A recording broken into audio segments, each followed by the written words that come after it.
everybody, my name is Emma. This is Emma Rose in Books, where I normally make videos about writing, reading and bookish things. Today I thought I'd do something a little bit different, and I'm going to talk about the running app C25K, the free app from the NHS. Last year I made a video of my running tips, and I've got into running again. I tend to be a bit of a fair weather runner, so now that the weather's nice again I've got back into it.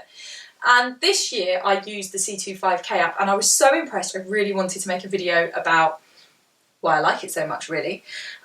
So in this video I'm just going to tell you a bit about the app, how it works, why I like it, as I say, but I'm going to start off by just telling you a little bit about my history with running. So I'm not like some amazing runner or anything. It's a sport I've always fallen back on, largely because it's free. I've always been more of like your endurance kind of sport person. When I was at school I could do cross country, I couldn't sprint, I'm still the same. And even back then when I was at school, if I felt like I needed to get some exercise I'd go for a run. It's something I did when I was at uni. It's just always something that I've done. I used to do karate a lot, I still do it every now and again, but when I was really into that and when I was training for my black belt, actually running was the key to it for me because my fitness really needed to be a lot better, so I started running a lot then. At the moment, running really works for me because it's difficult for me to get out to do, I mean obviously at the moment things are different, but if we're like not in lockdown, it's difficult for me to get out to a class. I do sometimes go to things, but it is tricky, and also to be consistent with that, to always be available at a certain time and not miss it, and or to be able to get out enough and like go a few times a week. It's just really hard to commit to things because we're always taking the kids to their things, and then to have to do my own stuff on top of it, it just always feels like too much. So being able to just go running when I have time and not having to specifically be somewhere at a certain time, just see how my days are and how I can fit it in, just works really well. Like I said, also it helps that it's free, it helps that I don't really have to go anywhere, I don't have to drive anywhere. Also, I've got a dog, I have to walk the dog anyway, so she's great as a running partner, so I just go running with her, and then I was going to go out anyway. It just works as something for me that's really relaxed. As I said, I'm not great when the weather turns bad, but honestly, because of the C25K app, I feel really different this year as to how I felt about running in the past, and I really think I'm going to be able to keep going all through the autumn and winter. We'll see, watch this space. That's the thing, this channel gives you, having a YouTube channel gives you a certain amount of accountability. So I'll check back with you on that one. So in the past, the way that I have always done running is just go and run, and what I would usually do is I would go and run for 10 minutes and then I'd run for 15 minutes, and I'd have a certain loop that I would do, and then I'd add a little bit, and I'd add, so that gradually I made my route longer. And that's how I do it. Last year I talked about this on my tips video. I changed that and I started doing interval training. So where instead of approaching it that way, what you do is you say, okay, I'm going to go on a 20-minute run, and in that 20-minute run I'm going to do 5 minutes running, 3 minutes walking, 5 minutes running, 3 minutes walking, so on. And then the next time you run you might do 6 minutes. And I found that when I did that last year, my fitness increased a lot quicker. I was able to run further than I'd run before, and also you're actually exercising for whatever that period of time is, 20 minutes, instead of exercising for 10 minutes. It's harder then to increase that, it works better. So the C25K app uses that principle. So as I said, I did that last year but without an app, and I really do find it so much better. So as I say, the app is free. I have an Android phone, so I just get it from the Play Store. I'm pretty sure it's available on like all platforms. And when you open it up, you get to choose whose voice you would like to guide you. So for me, I chose Sarah Millican because I just really like her voice. I know she really annoys some people. And then you can, as it says on here, it says choose your own playlist, so you can listen to music. For me, I listen to podcasts. I might do a video about my favourite podcasts again, by the way. I've done it before, but like an updated one. Let me know if you'd like that. So it will just cut in as you do that, and then You just say, let's get started. So you choose your trainer. You can have Laura, Joe Wiley, Sanjeev Kohli, Sarah Millican, or Michael Johnson. As I say, I used Sarah Millican. I'm going to sit back here. Oh, right, there we go. Try to get back in frame. And then, so I'm going to choose Sarah Millican again. And then you should get the plan. So you can add a goal. So you can say whether you want to get fitter, whether you want to lose weight, prepare for a race or charity event, challenge myself and run regularly, improve my health condition, or another reason. So I'm going to say get fit and feel healthier. And then it opens up the runs. So you see you get week 1, runs 1, 2 and 3, and then the same for week 2, and it's got 9 weeks of the programme. So the first week, the first run is you warm up by walking for 5 minutes. Now that's another thing. I am going to move. I am really rubbish at actually warming up. I tend to step out the door and just run. And this app taught me that by walking for a few minutes beforehand actually made a massive difference to how my run went. So that's something that I've changed. So warm up for 5 minutes, run for 60 seconds, walk for 90 seconds, repeat that 7 times, last run of 60 seconds, and then cool down with a 5-minute walk. Which again, the cool down really helped as well. So what happens, you stick your podcast on or your music, whatever you want to listen to. Personally, I find music, I start running at the rhythm, so it doesn't really work for me, but a podcast is perfect for me. So you stick that on, set the app going, and then whenever it's time to do something, it will cut in and tell you and say, right, now it's time to run, in the voice of whoever. So for me it was Sarah Millican telling me, right, now time to run, now time to rest, now time to do a walk, and also cutting in with tips sometimes on how to run. So that's the first run. So you've only got to run for 60 seconds at the absolute most, which is, most people can push themselves through 60 seconds. So then week 2, you're running for 90 seconds, and each run is slightly different within that week, on most weeks. Week 3, you're running for 3 minutes, but it alternates it a little bit. So you're doing run for 90 seconds, walk for 90 seconds, run for 3 minutes, walk for 3 minutes. So it's quite cleverly done so that it gradually increases your time running, but you might only have to do that longer run once on maybe the first run of that week, and then you might do that longer run twice. And then, do you see what I mean? So it just gradually increases it. Then week 4, you're running for 5 minutes. So, you know, it's starting to increase more and more. And then there's a week, I forget which week it is. Is it week 4? No, it must be week 5 or 6, where you suddenly get a much longer one. Yeah, week 5, run 3, you're running for 20 minutes. So I think it increases it to 8 minutes and then up to 20 minutes, which feels like a lot. What I couldn't believe is when I got to week 5 and I was thinking, oh, that 20-minute run coming up, because you can look ahead at what all the runs are. And then I ran for 20 minutes. And it was unbelievable now I actually didn't start on week 1. It's recommended that you do.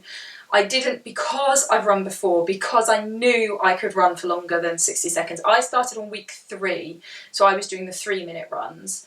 And that was just perfect because I was quite unfit, but it just felt comfortable for me.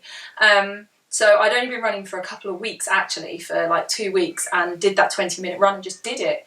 Running for 20 minutes would have been something I'd have had to work at for a really long time before.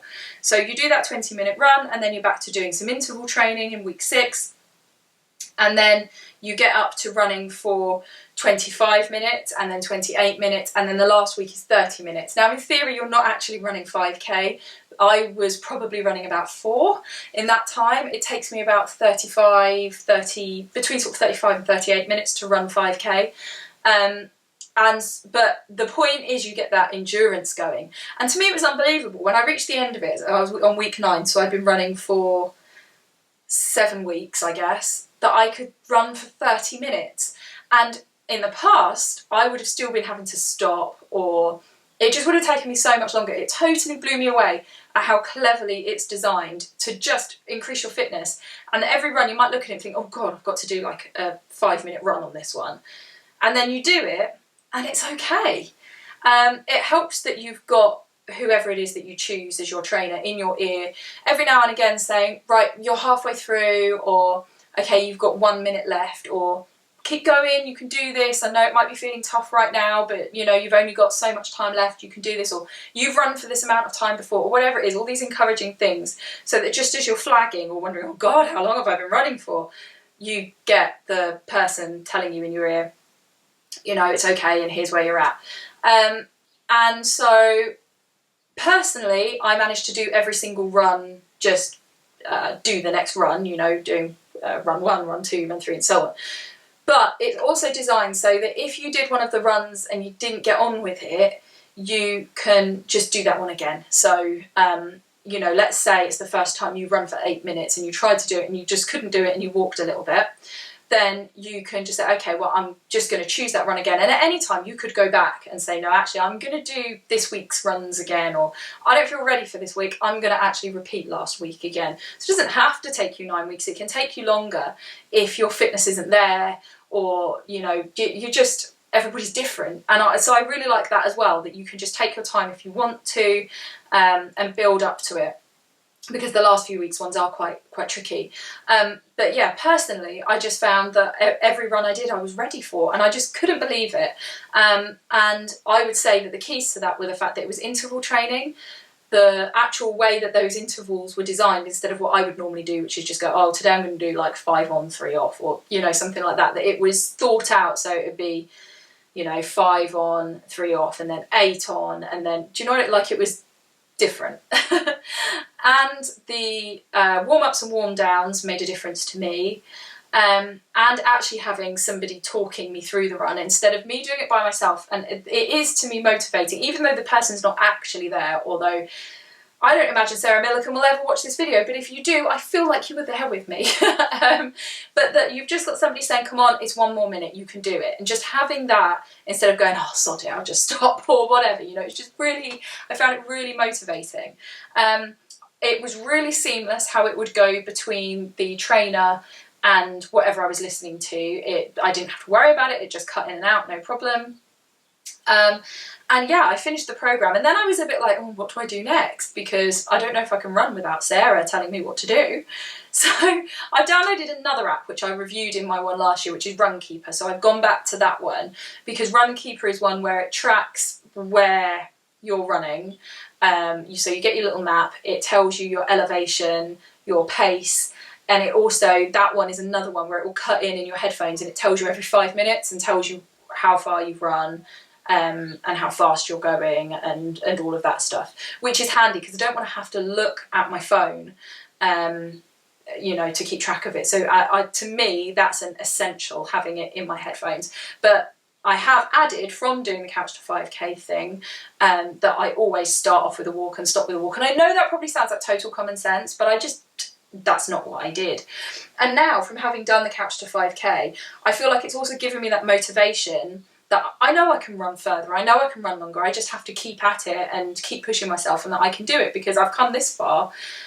So since then, I've run a couple of 5Ks, not because anyone's asked me to, I just want to, you know, it's amazing. And I found myself, when I'm running a 5K, or however far, I don't always, sometimes I go like 3 or 4, thinking to myself, actually, you know what, I want to go further today, or I want to go faster, or I want to try a new route, or I want to see if I can do this off-road or on-road, or just change it all up. Or what about, so where I live is quite hilly, so can I do this with loads of elevation in it, and can I go faster than usual? Or yeah, and it's just, yeah, it's amazing. And I find that I finish my runs and I think I could run for another 10-15 minutes, you know, I still got the energy. And so I am going to start building up. I'd really like to do a 10K, and now I feel like I can. This is the thing, it's just given me this total mindset change of, well, I'll just keep running and I'll just keep pushing myself and I'll get there, it's fine. So I am so impressed with it. I really, really recommend it. If you're thinking about getting into running, give it a go. And if the first run seems really hard because you've never run before, and running for a minute is hard if you've never run before, if you find it difficult, then just keep at it and keep trying. You know, you can always just run 30 seconds of that minute and then build it up and keep going until you're ready. It's absolutely fine. The point is to just slowly get yourself there, and it's fantastic. So yeah, really couldn't rate it highly enough. So if you're thinking about doing it, do get that app. It is really good. I will link my other video below because pretty much everything that I gave as tips for beginners still stands. I think with the exception, the only thing that I've changed is I now use a bum bag to keep my phone in. And I've got new trainers. I think in that one I said that I was using really old ones that hurt me, and that I hadn't got around to buying any new ones. So I bought new ones. So that's cool. But yeah, that's really, really it. I've got more comfortable trainers and a bum bag. But yeah, I really, really recommend it. At the moment, I'm actually not running. I don't know how long for, because I went for a run on Monday. So right at the start of my run, I tripped over a stone, completely like embarrassingly stacked it. You know, when I was absolutely smack on the ground. There was nothing I could do. I couldn't save myself. I shouted out, probably swore, I've got no idea, and went knees first into the floor, and then got up. And I'd just been reading a book that I'll review later in this month, of The Girl Who Climbed Everest by Benita Norris, and I'd just been reading it, and it was all like, yeah, you just take one step, and even when it's really hard, you push your body and all this, and I was like, sod it, my knees hurt, I'm gonna run. I then ran 3.5 miles, which was my longest run so far, with loads of elevation as well. And was like, wow, that's amazing. I obviously haven't hurt myself that much. Got back and was like, oh, I'm a bit stiff. Then went out for the afternoon and was walking around and doing stuff. And then basically I've completely screwed my knees up. So they're really, really swollen and I can't walk very well. So it's only bruising, but I'll take a couple of days off and then I'll get back into it. But yeah, I really feel like now that I've gone through that process, I want to keep running. I want to run, because that's another thing that I didn't say. Because you have 3 runs a week, although you don't have to do it in a week, but personally I did, and that made a difference. You know, you could space those 3 runs over a longer period of time. That I want to go running 3 times a week because I know what a difference to doing the whole thing that makes, that does make running a lot easier. So yeah, so it really pushes me to keep on running, and I feel like when the weather gets bad, I hopefully will still keep going with it. I would like to. I mean, we'll see as it gets really, really cold. But yeah, I hope that this is now something that I'm going to do, because the difference to my fitness and my strength, I feel completely different. I'm not getting out of breath like I used to. And I like being fit. It's just a thing for me. I get really fed up when I feel like my body can't do the things that I want it to, you know? So, yeah, especially running around after kids and they're screaming outside. It really helps. So I'm really happy with this, and I hope that it's something that I can keep doing as soon as my knees have recovered. So I hope you found that useful. Please do tell me in the comments below if you've ever used this app, how you get on with running. I know it's not for everybody because it's a high impact activity. In fact, that's another thing I didn't say. I have knee problems from karate. My left knee gets very swollen very easily, and gets really clicky and uncomfortable. And I wore a leg brace, what do you call it, a brace, like support thing, knee support for, leg brace, that's not right, for probably about 2 weeks of the Couch to 5K, and then took it off because it didn't need it anymore. Because it gradually increased it didn't aggravate my knee, and now my knee's fine and I'm running. I could never have run that length of time, and in fact it doesn't swell up when I do things like lots of stairs and things like that. So actually for me, the one thing that makes running difficult, this program stopped. But I do know that it's not for everybody, that if you've got like joint issues, back problems, or you know, anything like that, and obviously if you're thinking about doing something like this, speak to your doctor if you've got any concerns. But if you are thinking about improving your fitness by doing this, then as I say, this is a really, really great way of doing it in my opinion. And I have hypermobility as well, so you know, my joints aren't always the best, and high impact stuff is not the best, but the way that this worked, my joints feel stable, I feel fine, I haven't had any pain other than just like sore muscles. So yeah, for me it's really, really worked. So let me know if how you found it, if you've given it a go, and you know what your running journeys are like. Please do tell me in the comments. I would love to hear all about it. Do press like if you enjoyed this video, if you found it useful at all. All my links are below, as I say, and please subscribe if you haven't already. So I hope you're all well. I'll see you all soon for another video. Take care.